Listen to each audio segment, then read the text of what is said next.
The Birdie Golf Club Podcast is out and available every single Tuesday on Apple, Spotify, and YouTube, and basically whatever platform you listen to. Don't miss an episode. Hit that subscribe button, hit that follow button, and you won't miss out. Welcome back to another episode of the Birdie Golf Club Podcast. And this week we have the guys who are inventing a hydration supplement for the golf course, for golfers, for mental clarity, so that when you get to the last three holes, you don't do what I basically done yesterday when I played golf, and that's throw it all away, or make what was already not a great round really bad.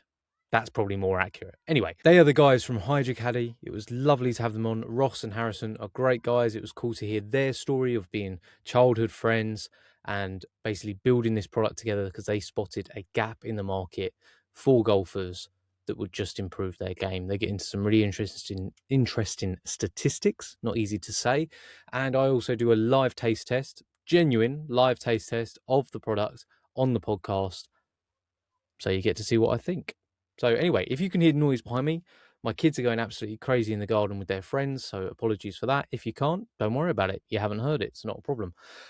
World of golf wise, not really much Valspar this weekend. I haven't really caught up on it. It is Saturday currently as I'm recording this right now.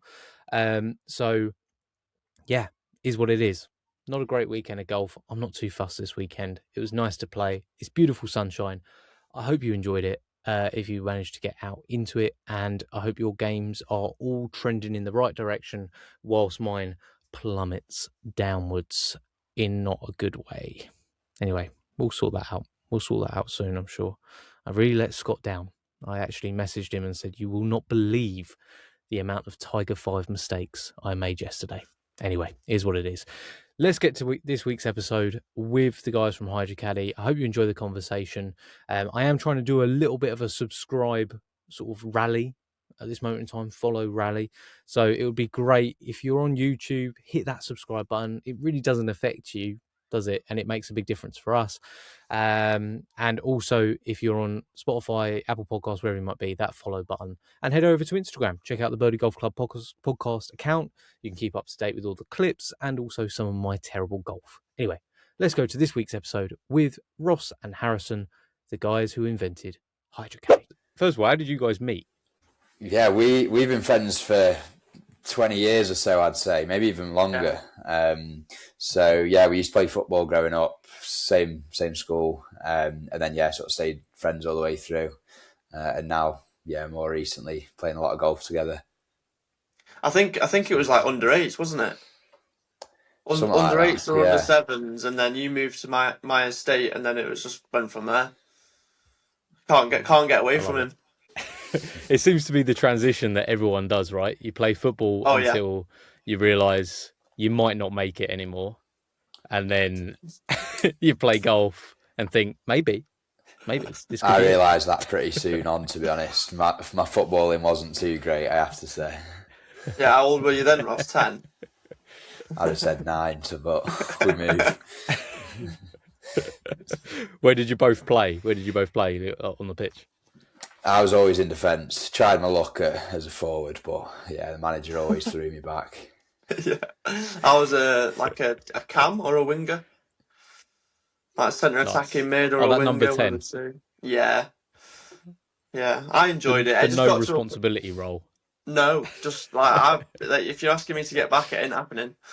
Yeah, too right. It got to a point where the flair player. Yeah, that's the one. It got to the point where I was just like, golf is you versus the course, but like football, there's 11 other people that can influence the outcome, and when it gets taken out of your control and then you start playing golf and it's in your control, it's a different mindset. But I think that's why I prefer golf now. Oh, definitely. That fact that you don't have to rely on anyone else, right, is just so much better. And then when did you start playing golf? Like, when did your golf journey begin? I was pretty early, or we both were. We both played at a little 9-holer in the town where we grew up. And then I sort of moved away from golf, went to uni, did a little bits, then came back just before COVID. So I've been playing a bit more seriously for the last sort of 6 or so years. I think Yeah, I got my first set of clubs when I was about 9, but then 9 and 10, okay. but then I'd never picked them up, and I'd had no interest. Obviously, that football was the priority, and then Ross was the one who tried to get me involved at the juniors where we played locally, and then I think that was 10, 12 years ago. So yeah, it's been a while. Yeah. And have things got better, got worse, or stayed the same? I'd like to say got better a little bit. I think back in when we were in school, obviously summer holidays come around and 6 weeks of golf and 18 holes a day or more in some cases, and it's a bit less like that now with work, but we try and play quite a bit when we can. Yeah, it's finding the moments, isn't it? Especially over here in the UK. Completely. I talk to guys in America and it's so spoiled. You know, sorry, American listeners, but so spoiled with the weather, like especially in certain places, you know, like Arizona and all those sort of areas. Just, it's like, we golf. It's fine. Course gets a bit burnt out, but all year round, we're just golfing. That's not jealous. us. We're So deprived jealous. over here. We've had rain for like 3 months, it feels like. Oh, it was Probably longer. disastrous, wasn't it? Wasn't there a stat that, wasn't there a stat from like 2026? I think it ended a couple of weeks ago, but there was rain every single day. Yeah, I think it was Exeter and somewhere else. If I might be wrong, but they had rain every single day of the year until like a couple of weeks ago, and I think it was a record for like 100 years. How miserable! But maybe we'll have an unbelievable summer. That's the way I'm going to view it, right? That's the way I'm going to view it. I'm Maybe hoping summer's so. going to be unreal. We need to get some golf in over the next few months. We've been deprived for that long. It needs to change.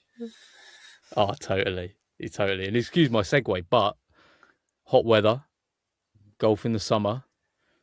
That's kind of why you guys are on this evening, right? Because one of the big issues, and I've had this many, many times when I've been playing golf, I get severely dehydrated.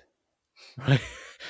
A few beers happen, and then before I know it, I've got the worst headache. I feel like my head is shrinking in size, like I'm trying to do it as some sort of social experiment. And that's it. It's over. And electrolytes is what we need, and so is born HydraCaddie. How did you get to the point of HydraCaddie happening? Yeah, so I'd played golf for a while, obviously, as we said, and over the last few years, got into marathon running, different sort of longer distance running, which is a bit of a pivot from golf. But found in that you wouldn't necessarily go for a run without taking some sort of fuel, whether it's carb mixes, bars, or gels. As the longer you go into that run, the more carbs you use in, the more calories burnt, etc., and your body is going to just struggle to perform. But then I realised that in golf, we don't really do any of that. We have a halfway hut snack, which are great, don't get me wrong, but they're probably not helping us. Likewise with drinks, we go into pro shop fridges and it's typically stocked with fizzy drinks, which again taste great, but performance-wise, we're probably missing out on something. And then we looked at the professional game and they're into the gyms, which a lot of people are now, but they're also into the supplementation and making sure that they're rocking up to the first tee ready to go. And I can probably say a good percentage of amateurs aren't doing so. We got into researching quite a lot about 18 months, 2 years ago. Had a load of issues over the last couple of years. But one thing that we did come across was a study to say around dehydration in golfers. Obviously, dehydration, you don't necessarily think about it too much. You just drink when you think you need a drink, but it's probably not as straightforward as that. And basically, this study was to say that dehydration in golfers has an effect of 93% on someone's accuracy and then 12% on someone's distance, which are both vital for golfers. And at that point, we thought, hydration is something that we really need to sort of share. People complain about falling apart for the back nine. How many times you've had a good scorecard in your hand and 15, 16, 17 cards gone, and by 18 you just want it in the car park or a beer. And in theory, it's because there's 4 hours on a golf round, maybe even more. You're playing over lunch break time or breakfast time, and you're not fueling your body correctly. You're eventually going to wither, and performance is probably going to be affected. Absolutely. Yeah. Harrison, you got anything to add from your side as well? Yeah, like Ross said, he was well into his like marathon running and training, and obviously in them sort of sports industries, like you see so many athletes and even just average Joes just using electrolytes and stuff, but then in golf it's never something we sort of think about. Now I'm not like one of these like runners and cyclists or whatever from like sort of our generation. Like I'm not into it, but like playing golf and eating the wrong things and drinking the wrong things, you don't realise how much of an impact it has. And I was obviously one of them. I love a halfway snack, you know. I do like a sausage roll, but during competitions and stuff like that, you can't. Like, you don't realise how much of an impact it has in them last 3 holes. And that's when Ross sort of proposed the idea one day when we were playing golf, and then gave me the call a couple of weeks later and asked if I would like to get involved, and I was like, yeah, absolutely. So, but yeah, it's pretty vital. Yeah. And I know there's going to be golfers listening that are truly shocked at the fact that a sausage roll is not nutritionally valuable to your golf game. Like, that is... I might have to issue some kind of warning before the episode about that, right? Because there's going to be people that are just going to be seriously hurt that that's true. But yeah, full of salt, like, it's just like they're just not really what you're going to want, right? It's going to cause peaks and crashes. And I get what you're saying totally, Ross, and equally Harrison as well, that I think people look at golf, and I know there's even a debate of whether golf is a sport, right? I know that's a debate that's happening, whether it's a game or a sport. It's controversial, For me, isn't it? I mean, what? Let me hear your opinions. Game or sport? Golf. 100% a sport from my side. That might be biased. Obviously, I've played for a while, but I'm firm in the sport camp. You're walking quite far. I always say up and down hills, which doesn't sound too extreme, but it's a 5-mile walk or something. And funnily enough, there are a fair few hills to contend with. Yeah, it's 100% a sport. Anyone who says it's not a sport needs their head wobbling. If you're walking zigzagging across every golf course, you're walking probably 10k. Let alone like your mental side of it as well, that most people don't really discuss. But yeah, 100% sport. Yeah, I think if anything, definitely a sport. Like, I hurt after I play golf, generally. Like, you know, my body will hurt. It doesn't hurt after I play a game of chess. Do you know what I mean? Like, that's for me a big difference. And also, I think it falls in the camp of a game as well. I think it's a sport and a game, which makes it the greatest game/sport ever played. I mean, it's literally a film called that. It's the funny. greatest game ever played. Look. It's funny you mentioned chess, because it is like, obviously chess, you always play a couple moves ahead, and it's similar to golf. You're always thinking about the next shot and giving yourself the best opportunity. So there's similar aspects, but yeah, like when I get out of my car after a round of golf, I can't move. My back is stiff. Yeah. Yeah, we're just showing our age a little bit now. We've gone down a path of just like, actually, I really hurt every day now. And that didn't used to happen. But for sure, like having a can of Coke and some kind of snack or whatever is just not really going to help you. I heard that there was something about, you guys must have seen this as well, must have come across your desk. Rory, when he won the Masters, there's that brilliant clip which I picked up on live on the feed because I just found it hilarious, of him standing there on the 17th green after he made his putt, and he is just housing this like protein bar. At the time, his eyes are just like this, and he's just eating this protein bar, and that thing was gone, right? And he has his drink. He had that ginormous, like, container, didn't he? Which he was like carrying around with him drinking. And he was asked about that. I think it was Dan Rappaport asked him about it and said, like, what was that all about? Like, because that was weird, like, to witness in that moment that you were eating. It was impressive almost.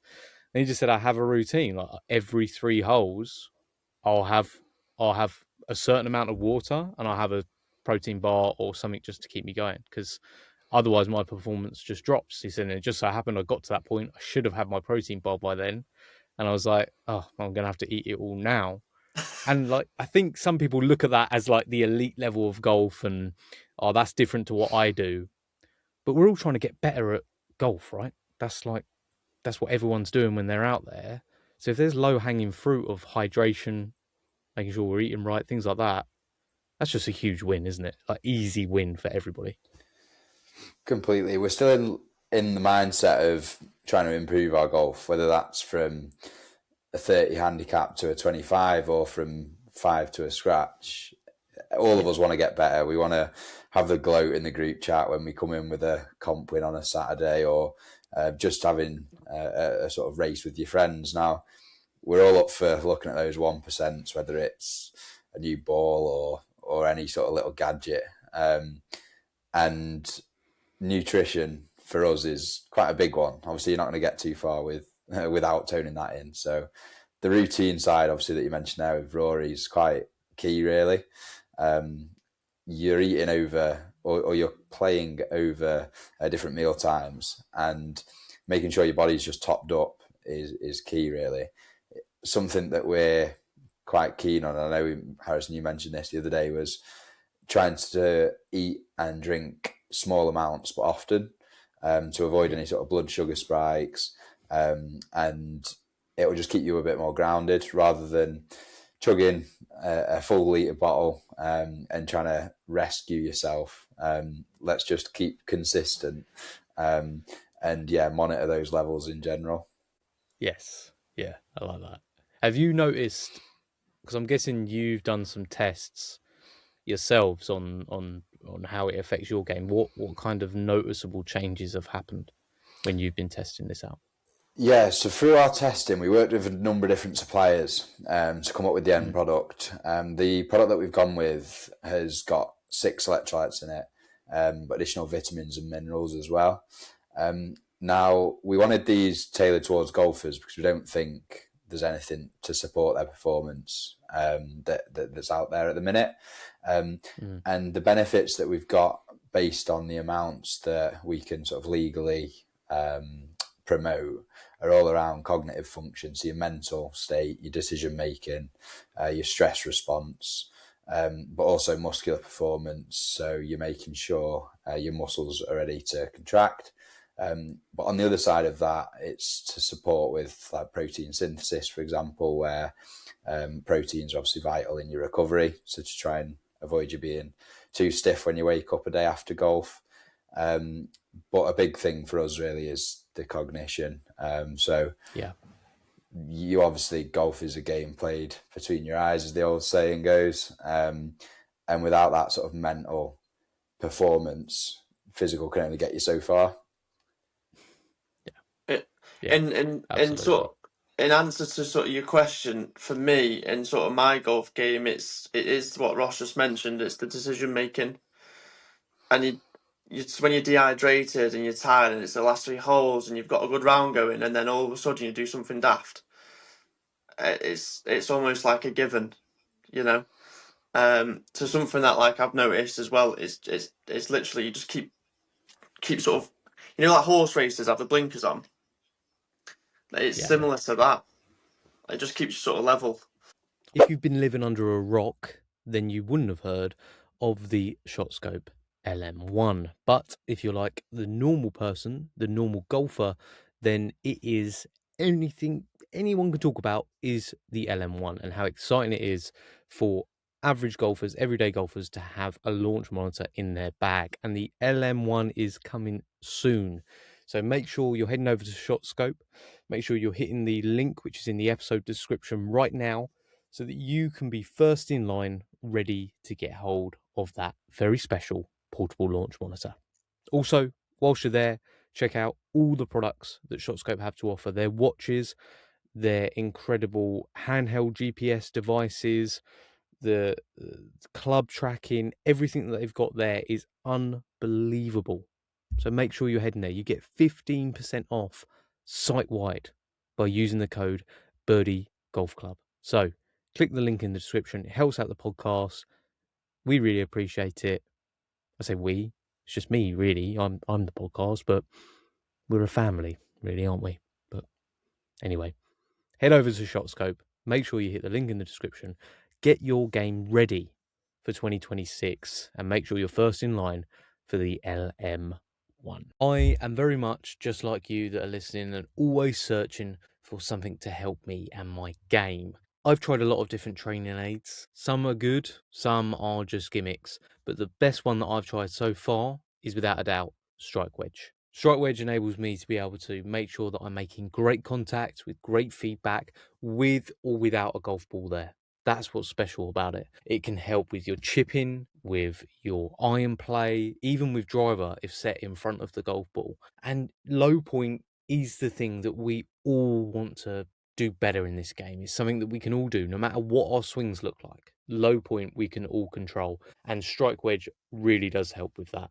You get this fantastic bit of kit along with the side ramps, which I've named them. That's definitely not their technical name, which can really help with your toe striker, heel striker, changing that path and making you a better golfer as well. So you can click the link in the description and you can get yourself a Strike Wedge. And when you do, you will also get some money off if using the link below. And it also helps out the podcast as well. So you get to feel good for it. So thank you. Anyway, back to the episode. I love that. I need that desperately.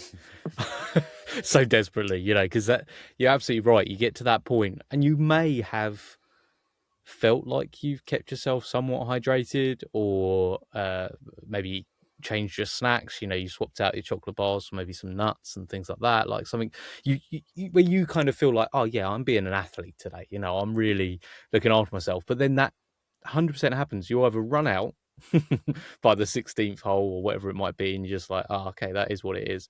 The tiredness kicks in and then you're playing 16, 17, 18 and you've just got one thing in your mind, which is like, get me to that clubhouse and can I please just get this in a respectable score, rather than that.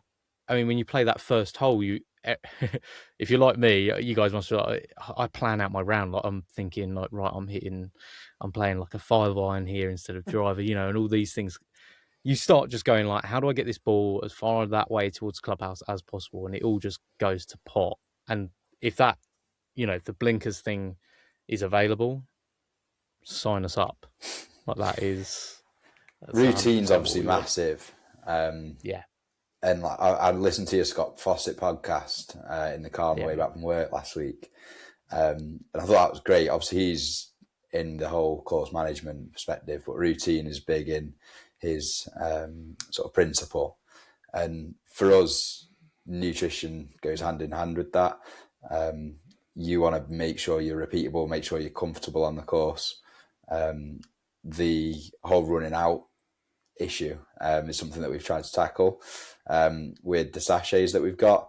Obviously, hydration doesn't necessarily just start on the course, but we want to ensure that it's readily available if someone requires.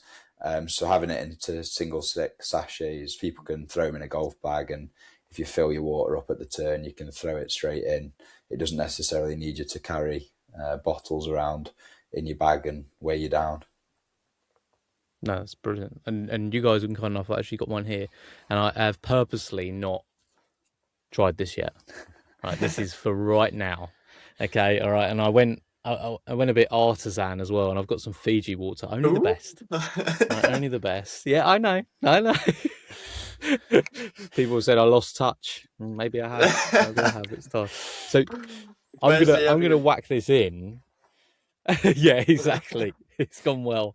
I'm gonna whack this in whilst I'm doing that. Like, what we've covered it briefly, but what is exactly sort of in these sachets for people? Yeah, so we've got all 6 electrolytes, so sodium, potassium, magnesium, phosphorus, calcium and chloride. There's additional vitamin B12,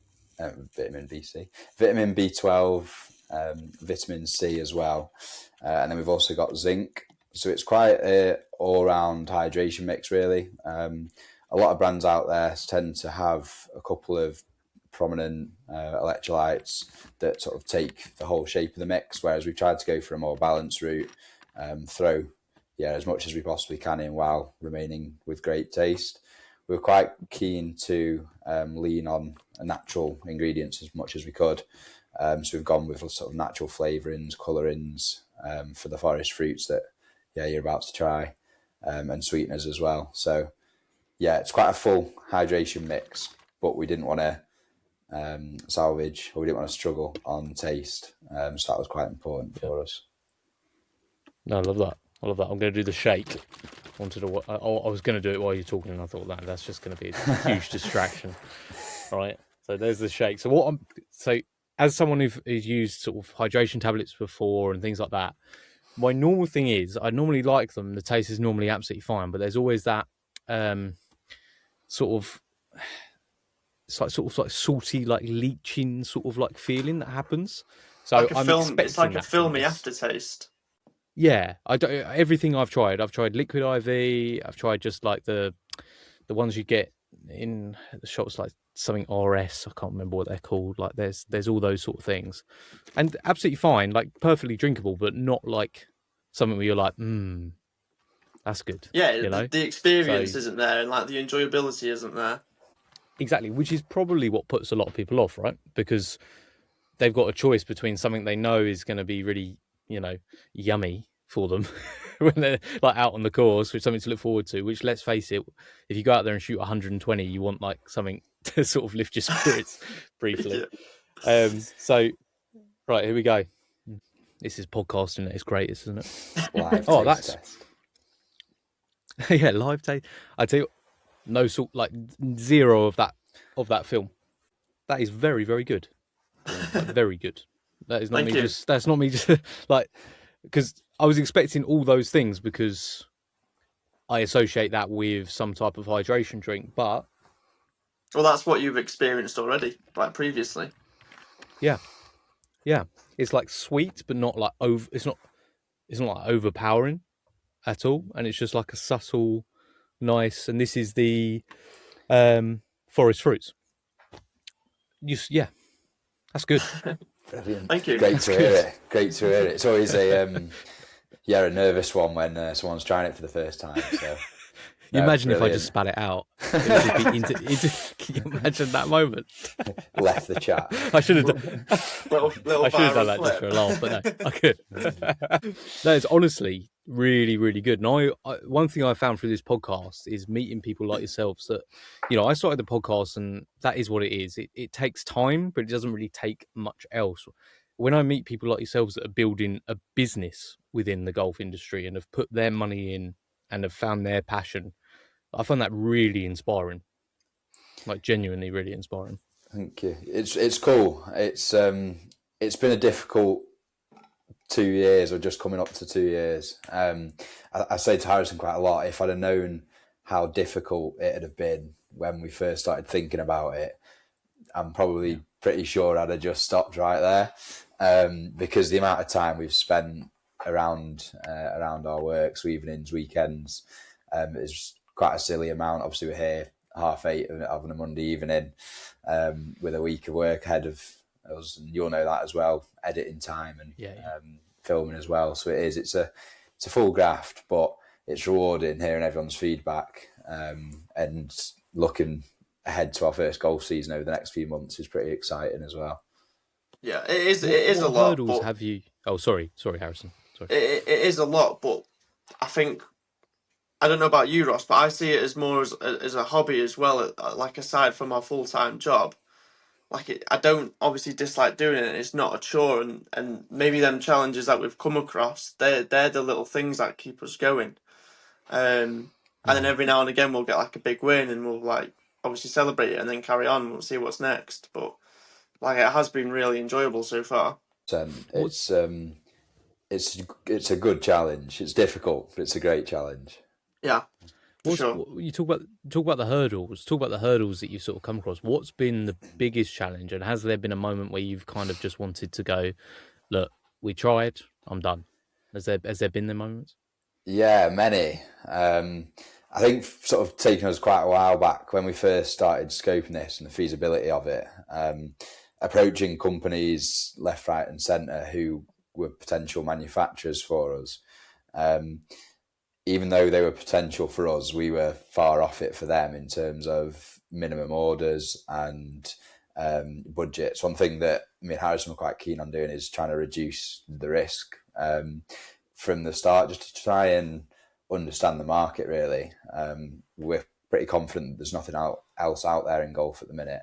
So it's not only an innovative product, it's a completely new space. But as a result, companies didn't necessarily want to touch us. So we were getting setbacks left, right, and centre, emails just to say can't continue after putting hours of work in with different people. And then we finally got through with the supplier. And on the day that we tested twice with them, and on the day that we were due to put our first order through, they cancelled on us, which was a bit of a setback. But then I got home from work and had a letter from a lawyer to say that the name that we were going to use, we couldn't use. So it was a bit of a double whammy. That was January 2025. We came up with a new name. That was our third. Got the trademarks. Obviously found a new supplier and cracked on. But yeah, there's just so many setbacks. We don't know everything in this space, far from it. And there's things that you just don't know. So we're learning very much so as we go. Yeah. Yeah, for you, Harrison, like, it's a similar. Was that your lowest ebb while doing it, and is that the thing, the trial you pull through the most? Yeah, well, my sort of, I guess, role within HydraCaddie is focusing on like the social media and like the branding and that aspect. So for me, the trademarks were just so draining, because you'd put the trademark through for like the name and the logo, and then you've got to wait 2 or 3 months for it to be approved before you can start doing any of the branding side of things. Otherwise, you'll have to start again. So I think that Ross called me.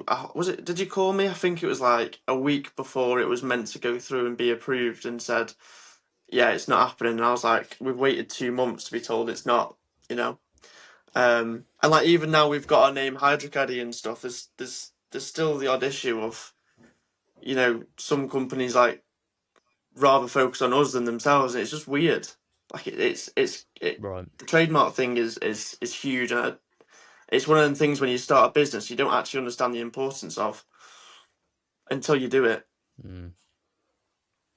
Yeah, it's a messy situation, isn't it, when it starts getting to like, and you probably get to the point where you're like, that was the name we really wanted, and now where do we go with it, and what's going to sound good, especially when it's something niche like golf as well, right? Because it has to resonate with an audience. And HydraCaddie, yeah, that's pretty good. Who's gonna claim that? Like, because there's always someone, right? I'll claim that one. Ross, yeah. But we had a bit of a vote. We came up with loads. Asked ChatGPT frantically, and that came up with nothing too helpful. But probably a couple of weeks after we got that trademark notice, I was on a walk up in the Peak District and just had a bit of a brainwave. Thought HydraCaddie. There was no usernames, or all the usernames were available on social media, and there luckily wasn't a trademark. So we thought pop that through, and yeah, we're getting great feedback. It's quite ironic, really, because that HydraCaddie was our third. The first name we stopped before we submitted the trademark, but that was a bit more golf relatable. The second was completely different. Right. And the thought of that on the front of the branding now just doesn't make sense one bit. No. So at the time, it was such a kick in the teeth, and you were pretty distraught over it. It was such a win. Like, it couldn't have happened at a better time, because we were about to spend a fairly big chunk of money on a product that you never know, never say never, but having that name on the front of it, I don't think would have worked as well as it is doing with HydraCaddie. Yeah, in hindsight, it was totally meant to be. And I didn't. To be fair, I wasn't a massive fan of HydraCaddie when we first came up with the name. I was thinking scalability of like other sports and stuff, and I was like, but now I wouldn't look back. I wouldn't look back at all. But it's interesting to talk about other sports because you're right in the sense that, I mean, cognitive function as being like one of the key parts of what it provides, that is obviously transmissible to other sports, isn't it? Like that's something you can definitely promote. But I mean, the golf boom that is happening, like golf, I think is the fastest growing sport in the world right now. That can only be good, right? When you're getting into the golf business. We've obviously got experience in other sports, but we really know golf. We've played for the longest, and there are other brands in other sports spending awful lots of money in terms of acquiring customers, reach, and we really know our golf. We play a lot ourselves, and we really want to own that market. There's nothing out there that exists at the minute, and we think that really prioritising golf as a sport is the key, really, for longevity. We don't necessarily want to be competing against these massive brands and costing us an awful lot in ad spend, for example. We want to be making sure that people are aware of HydraCaddie as a brand, and we're a leader for golf specifically. Mm-hmm. And with 2026, like that, we're scarily already 3 months, 3.5, like two, what is it? 3 months in, 3.5 months in. What's if you could look back on the end of 2026 and go, okay, that was great. What would be the area within golf where you'd look to focus on the most? Would it be getting it in the hands of some like pro athletes, so obviously it has some sort of resonation there, or is it like the content space? It's difficult, right, to decide which lane to go down. 100%. There's so much that we want to do, and as like a two-man band trying to lead things, it's difficult to sort of divide and conquer. One of the big things is for us to go into pro shops over the next couple of months. We're direct to consumer at the minute, just through our website, and something that we're quite keen on really is getting it in the hands of golfers, get it in view really, and by doing so, throwing it onto pro shop desks, and as people check in for their rounds, they can say, "Oh, I've seen that on social media," or "Yeah, I fancy a try myself." So getting in front of golfers by pro shops. We've got a few conversations ongoing, but anyone listening, any leads, if you fancy, we can come over and have a chat on how it might work. We've got some good ideas for activations, and open to any suggestions really on that. Yeah, absolutely. I love that, because it is something that, I mean, how many golfers before a round will go and pick up stuff they don't need? Completely. As well, right? Completely. There's the amount of time. There's a lot in pro shop fridges. There's flapjacks and millionaire shortbreads, and I'm a sucker for a millionaire shortbread, but it's pretty good. Yeah, is it helping my performance? I can't say for definite on that. But yeah, I think people are running into the pro shops, sometimes running late. They'll grab a snack and a drink off the side, and why don't we get something that's more functional in the hands? And if they come off 4 hours later a bit happier after a better score than they were expecting, then why don't we? So would the pro shop be able to, I'm getting into the weeds now, would they be able to sell the individual sachets, or will it be a case of it staying in the sort of sets of 4 or so on? Yeah, so at the minute we've got a couple of options online. So we've got a 4-stick sample pack, which is what you've received, and then a 20-stick carton. But something that we're quite keen on is getting this into the hands of golfers by offering singles. So there's a bit of work needed for us to do on just alignment with pro shops there. But we're quite keen on people being able to pick off the shelf single by single, and go and try it for a test run. If they're happy and they love the taste, then they can look to purchase a bit more. Yeah, from my perspective, that's something that I think would elevate even further, right? Because people would just be able to, like you just said, they try it and they've not spent out too much in doing so, and then they shoot their best score. They're like, "What was the difference I changed today?" It's a HydraCaddie stick, so yeah, I'm going to go and buy a box of 24 or what's, it seemed to win, doesn't it, on that front? Yeah, definitely. It's about getting it in the hands of people, really. And one of the best ways to do that is, make the options more affordable. And to do so, if we can give one stick out at a time, I think people are going to really like the taste and more than likely come back for more. Yeah, I love it. Yeah, absolutely. What you're getting on the golfing scene? I mean, did you guys watch the players this weekend? What were your thoughts? Impressive, isn't it? It is impressive. We played there last May, and we went on a bit of a golf trip, and it was amazing. Really cool seeing it on TV and sort of seeing the holes that you played, and conditions were a bit different. The rough over the weekend looked pretty brutal, I thought. Ours was still difficult, but I'm not going to try and claim it was anywhere too similar. But it was impressive. I thought Fitzy was going to do it at one point, but not today. Yeah, I think I go on. Sorry, Harrison. Who's the guy who won it? What's his name? Cam Young. Cam Young. Yeah, his tee shot on 17. I think that was the shot that did it for him. With him making the birdie. Yeah. The chunk. It was a chunk, wasn't it? Was it? Well, I mean, and his tee shot on 18, I thought that was phenomenal under the pressure that he was on. Oh, it was unbelievable. I mean, I saw Scott breaking it down on Instagram today, and he hit it. He hit it. I think it's recorded saying he's hit it fat, basically, and that's because there's no way you're attacking that pin on the 17th. Like, zero chance. You're putting it behind it and having the putt down the hill. But at the end of the day, that's why they're so good, and that's why. Did you guys make the green on 17?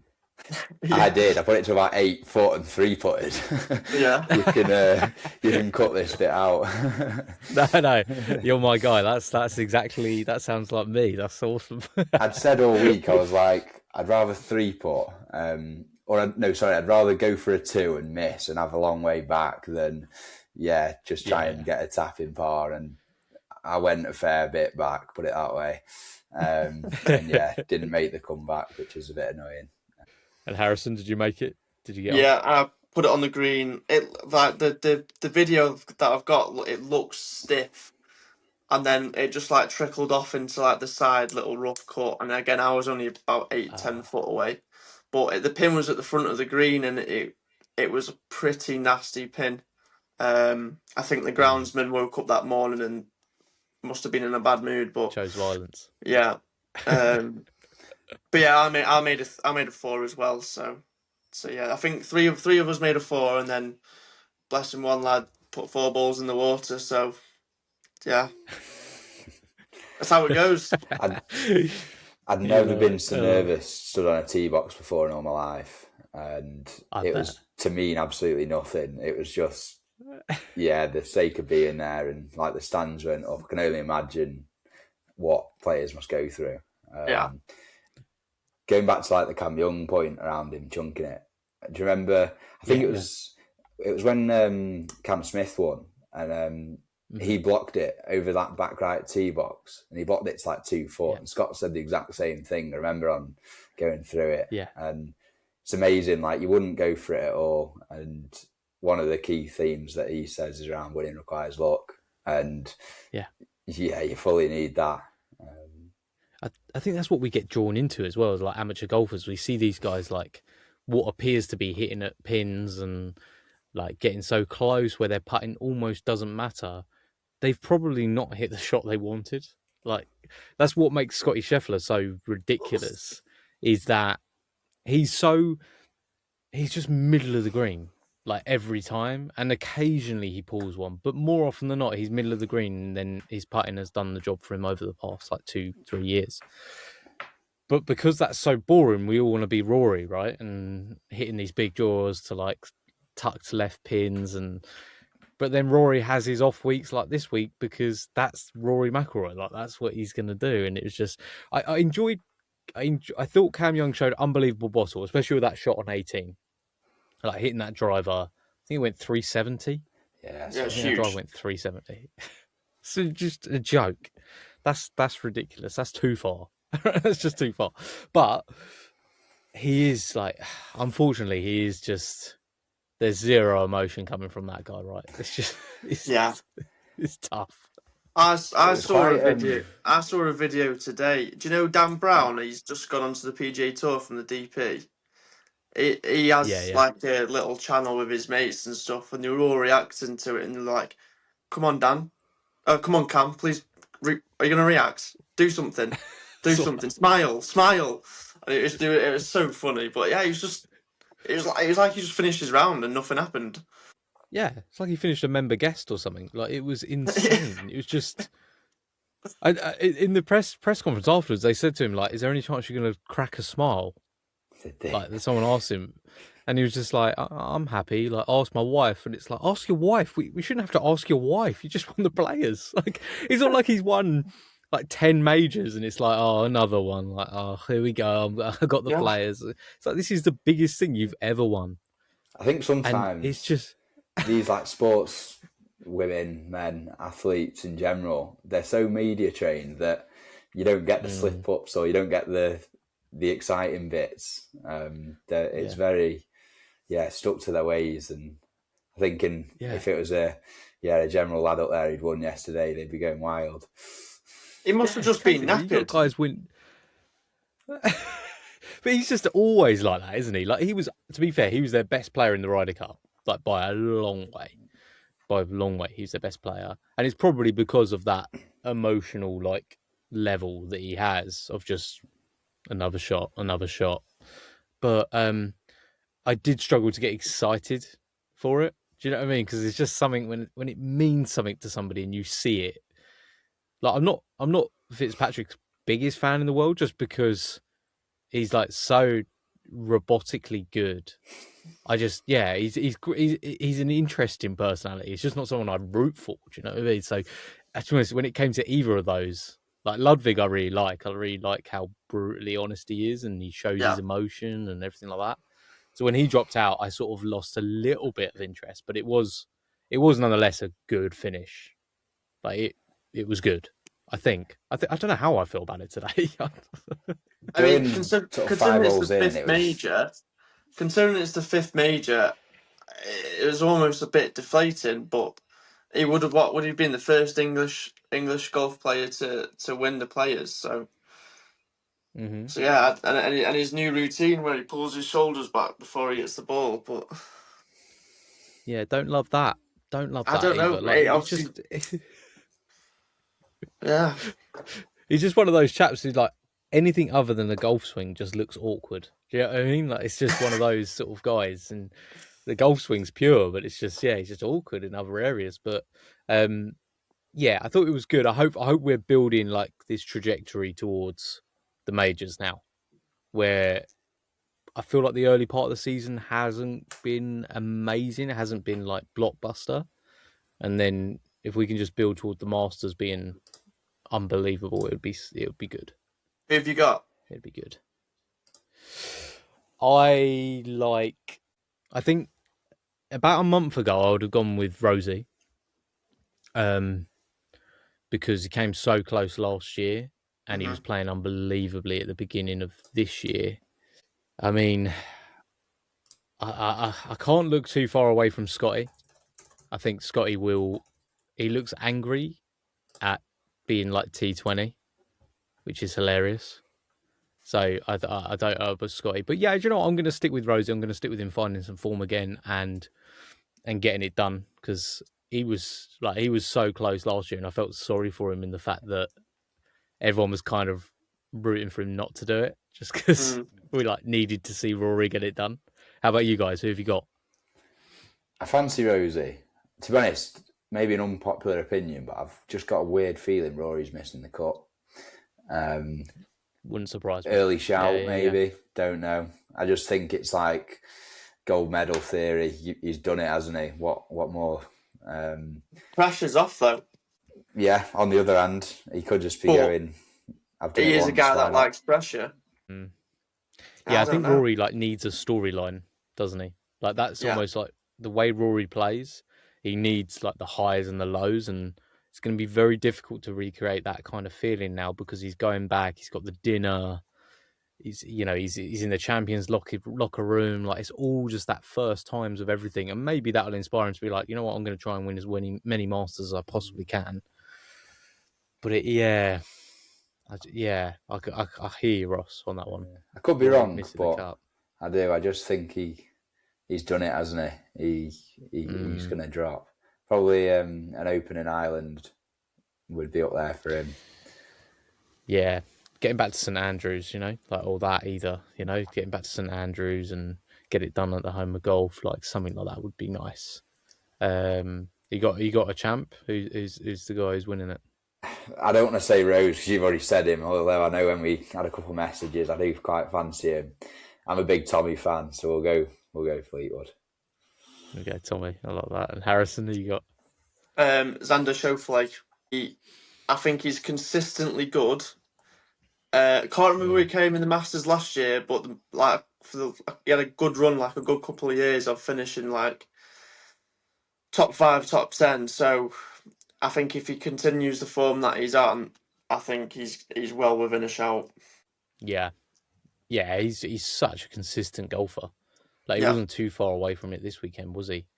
And he's still not quite at like the peak of his powers. I'd love, you know what? Just because it would be fun, like Patrick Reed, that would be fun. That'd be fun. There'd be some views if he was to do that, I think. Oh, it would be epic.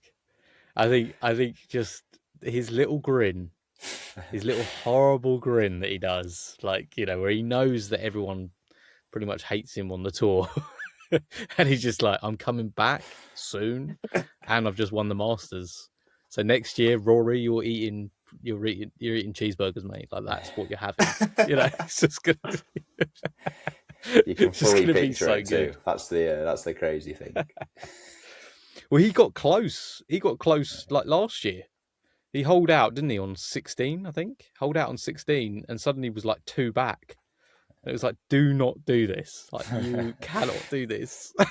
If golf ever needed a villain even more than he already is, I'd have got his crown. Yeah. Well, imagine if Brooks gets it done this year after coming back to the PGA Tour. You got Bryson, Rahm. They've all got motives for it. Exactly. And to be fair, like, for as much as Liv has fractured the world of golf, it has made the majors just so much more interesting now. For sure. It makes it more rare with it being a full field. Yeah, definitely. It's like the PGA versus Liv, isn't it? Basically. Yeah. But even that's sort of like lost its, like, do you remember that first one when they came back and it was like, can you imagine if someone from Liv won? It's just the way the PGA Tour have handled it. It's kind of like just smoothed over everything now, and it's just more of a, as golf fans, we get to go like, it's nice to have them all back. That's nice. Yeah. It's like a family that are divided, and then they all just kind of smooths over time, and the meals become a little bit less awkward. It's like, I wonder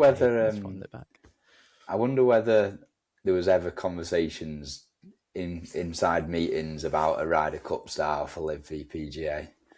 Full team fields. It's got to have been, surely. You'd have thought so, right? Especially with this new, with Brian Rowlap, with the new CEO, who's just like, I don't really care about any of that. I just want the most entertaining products we possibly can get.